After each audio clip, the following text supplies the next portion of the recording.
మనకి Telangana irrigation development corporation chairman గారు మువ్వా జయబాబు గారు వచ్చారు. ఇక్కడ చాలా మంది ప్రజలు ఉన్నారు. సో ఒకసారి చైర్మన్ గారితో మాట్లాడదాం. నమస్తే అండి. చైర్మన్ గారు, గ్రామ సభల్లో కొంచెం ఇష్యూస్ అవుతున్నాయి. అది అసలు గ్రామ సభల ఉద్దేశం ఏంటి, ఇది అంత అవసరమా ఏంటి అనేది ఒకసారి చైర్మన్ గారు. ఇప్పుడు మనకి మొన్న మీరు మాట్లాడుతూ కల్లూరులో రెవెన్యూ డివిజన్ కేంద్రం కావాలని ప్రజలు అడిగినప్పుడు మీరు మాట్లాడుతూ చాలా బాగా మాట్లాడారు చైర్మన్ గారు అని కల్లూరు ప్రజలంతా అన్నారు. ఎందుకంటే సీనాన్నకి ఇప్పుడు పాలేరు సత్తుపల్లి, పాలేరు అండ్ సత్తుపల్లి 2 కళ్ళు అని చెప్పారు. అట్లనే మళ్ళీ ఆయన ఇక్కడ పుట్టారు కాబట్టి ఈ 2 ప్రాంతాలను మీరు ఆ దృష్టిలో చూడాలని చెప్పారు. ప్రజలు కూడా చాలా హ్యాపీ ఫీల్ అయ్యారు ఈ స్పీచ్ పట్ల. సో మరి ఆ విధంగా ఏమైనా సమస్యలు ఉంటే ఇప్పుడు మినిస్టర్ గారు అండ్ మీరు చైర్మన్ గారు కాబట్టి అట్లనే ఎమ్మెల్యే గారిని సంధానం చేసుకొని మా కల్లూరు అభివృద్ధిలో మీరు కూడా కొంచెం మాకు లైబ్రరీ అని కొంచెం అటువంటి మీరు కూడా తీసుకెళ్లే ప్రయత్నం చేస్తారా? కల్లూరు ప్రజలు మున్సిపాలిటీ కావాలని చెప్పి ఎమ్మెల్యే గారు కూడా రిక్వెస్ట్ చేయడం జరిగింది. అంతేకాకుండా మీరు కాన్పేట దగ్గర ఆడ రింగు ఇరుకైపోయి ఫైనల్ గా మాకు కాలువలు ఉన్నాయి. సో వాటర్ వస్తున్నాయి కానీ కాలువలు కొంచెం సరిగా వర్క్ చేయకపోవటం వల్ల చిన్న చిన్న కాలువలన్నీ వాటర్ సరిగా ఫ్లోయింగ్ లేదు. దాని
వర్గంలో పుట్టి తన సొంత గడ్డైనటువంటి కల్లూరు మండలంలో నారాయణపురంలో పుట్టిన మన హౌసింగ్ శాఖ మంత్రి గారు మొట్టమొదటిగా తన నియోజకవర్గమైనటువంటి తనను దీవించి రాష్ట్ర మంత్రిగా మరి ఈరోజు బాధ్యతలు నిర్వహిస్తున్నటువంటి ప్రజలకు ఆయన హౌసింగ్ స్కీమ్ను మొదట ఓపెనింగ్ చేసుకోవడం జరిగింది. మంత్రి గారు కూడా పాలేరు 2 కవల పిల్లల్లా చూసుకోవాల్సిన అవసరం ఉందని కూడా ఈ సందర్భంగా మంత్రి గారికి గుర్తు చేస్తా ఉన్నా.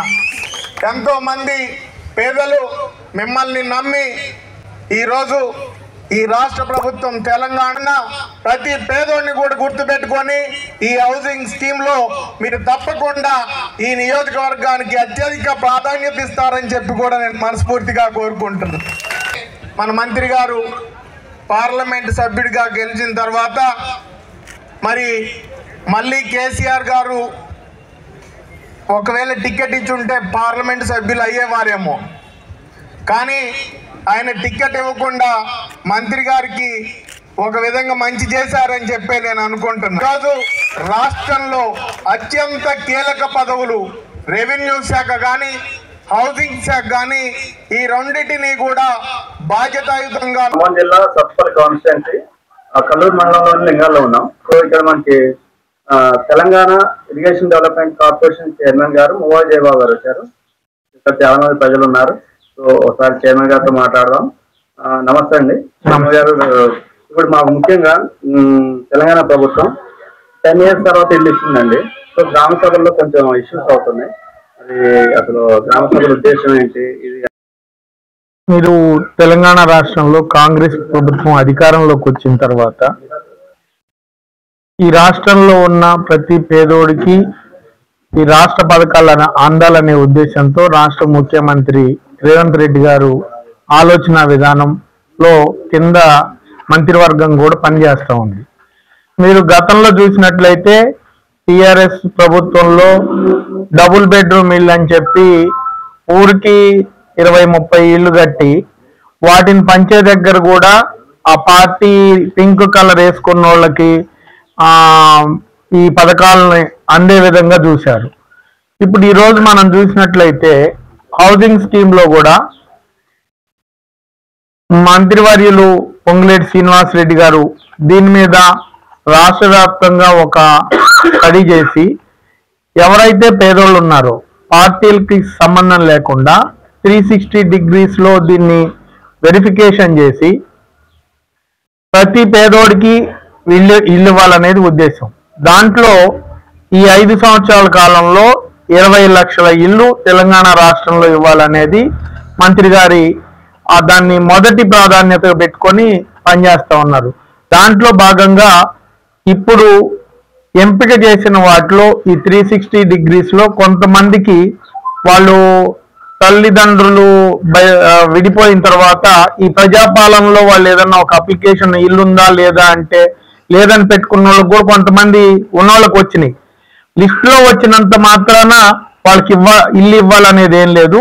దీంట్లో కూడా మళ్ళీ ఆడున్న మండల స్థాయి గ్రామ స్థాయి అధికారులు వెరిఫై చేసి ఎవరైతే పేదోళ్ళు ఉన్నారో ముందు పట్టాలు కప్పుకున్నోళ్ళు, అదేవిధంగా గడ్డి తాటాకు ఇటువంటి కప్పులు కప్పుకొని వాటి కింద నివాసం ఉండే వాళ్ళని హై ప్రయారిటీలో పెట్టుకొని వీళ్ళకి ఇచ్చిన తర్వాత ఎవరైతే కొంచెం మంచిగా ఉన్నారో వాళ్ళకి ఇవ్వాలనేది ప్రభుత్వ ఉద్దేశం లక్ష్యం. ఇక్కడ దీంట్లో ఎక్కడ పార్టీ కానీ కులం కానీ మతం కానీ రాజకీయ ఇన్వాల్వ్మెంట్ కూడా లేకుండా చేయాలనేదే మంత్రివర్యులు శ్రీనివాసరెడ్డి గారు అదేవిధంగా రేవంత్ రెడ్డి గారి ఆలోచన. దానిలో భాగంగా ప్రజాపాలనలో మరి ఈరోజు ఇంత ధైర్యంగా 10 ఏళ్లలో ఎప్పుడు కూడా గ్రామ సభలు పెట్టి వీటిని ఎంపిక చేసిన సందర్భం లేదు. మనం ఇవాళ చూసుకున్నట్టు అయితే ఎంతో ధైర్యంగా మనం గ్రామ సభ పెట్టి దానిలో ఎవరికైతే అన్యాయం జరిగిందో వాళ్ళని మళ్ళీ అప్లికేషన్ తీసుకొని రేపు వాళ్ళని ఆ బెనిఫిషరీ లిస్ట్ లో చేర్చే కార్యక్రమం ప్రభుత్వం తీసుకుంది. ప్రతిపక్షాలు కావాలని దీన్ని విమర్శ చేసే విధంగా మాట్లాడుతున్నారు తప్ప ఇంత ట్రాన్స్పరెన్సీగా ఎప్పుడూ కూడా జరగలేదు ఎంపిక. ఈ ఎంపికలో అంత నిబద్ధత కనపడుతుందని కూడా మీకు ఈ సందర్భంగా తెలియజేస్తాం. ఇప్పుడు మనకి మొన్న మీరు మాట్లాడుతూ కల్లూరులో రెవెన్యూ డివిజన్ కేంద్రం కావాలని ప్రజలు అడిగినప్పుడు మీరు మాట్లాడుతూ చాలా బాగా మాట్లాడారు చైర్మన్ గారు అని కల్లూరు ప్రజలంతా అన్నారు. ఎందుకంటే సీనాలకి ఇప్పుడు పాలేరు సత్తుపల్లి పాలేరు అండ్ సత్తుపల్లి 2 కళ్ళు అని చెప్పారు. అట్లనే మళ్ళీ ఆయన ఇక్కడ పుట్టారు కాబట్టి ఈ 2 ప్రాంతాలను మీరు ఆ దృష్టిలో చూడాలని చెప్పారు.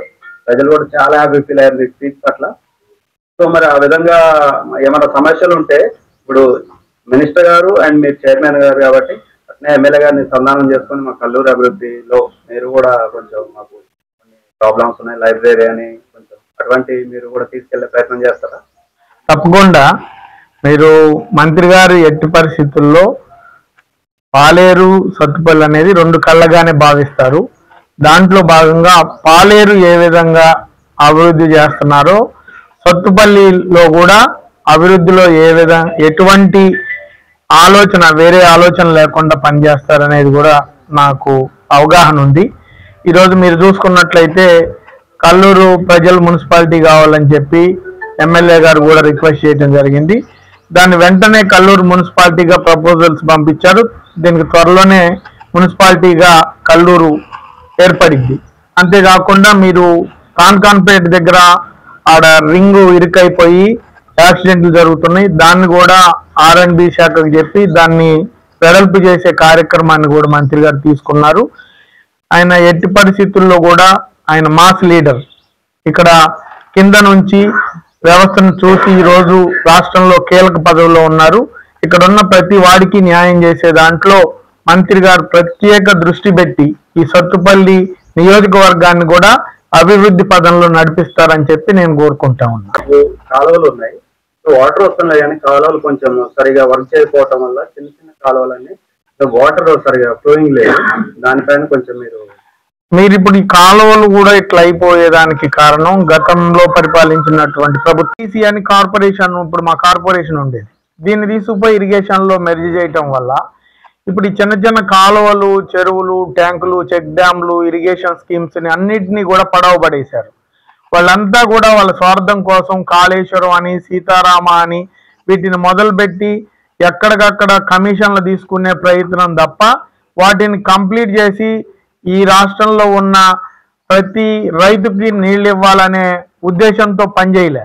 వాళ్ళు పెండింగ్ పెట్టిన బిల్స్ ఈరోజు కాంగ్రెస్ ప్రభుత్వం వచ్చిన తర్వాత వాటిని అన్నిటినీ క్లియర్ చేసి ఆగిపోయిన పనులన్నిటినీ కూడా మళ్ళీ మొదలుపెట్టి ఇచ్చే కార్యక్రమం ఉత్తమ్ కుమార్ రెడ్డి గారు తీసుకున్నారు.